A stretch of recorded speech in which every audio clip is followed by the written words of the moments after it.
আপনি নামাজ পড়েন, কিন্তু কখনো কি মনে হয়েছে আল্লাহ সত্যিই শুনছেন তো? তাহলে এই গল্পটা শুনুন।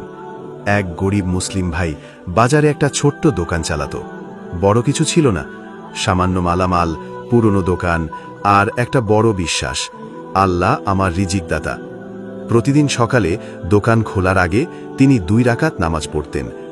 নামাজ শেষে তিনি হাত তুলে দোয়া করতেন, হে আল্লাহ, রিজিক তো আপনার হাতে, আমি শুধু চেষ্টা করি, আপনি বরকত দিন। একদিন হঠাৎ বাজারে বিশাল আগুন লাগে। বড় বড় দোকানগুলো পুড়ে ছাই হয়ে যায়। মানুষ দৌড়ে আসে, চিৎকার, কান্না, আতঙ্ক। ছোট দোকানদারও ছুটে যায় নিজের দোকানের দিকে। গিয়ে দেখে চারপাশের সব দোকান পুড়ে গেছে, কিন্তু তার দোকান অক্ষত।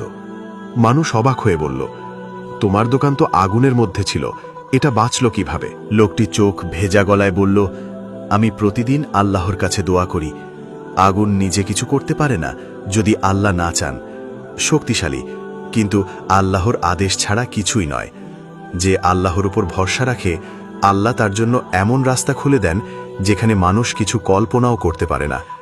তাওয়াক্কুল, আল্লাহর উপর ভরসা, হচ্ছে মুমিনের সবচেয়ে বড় অস্ত্র।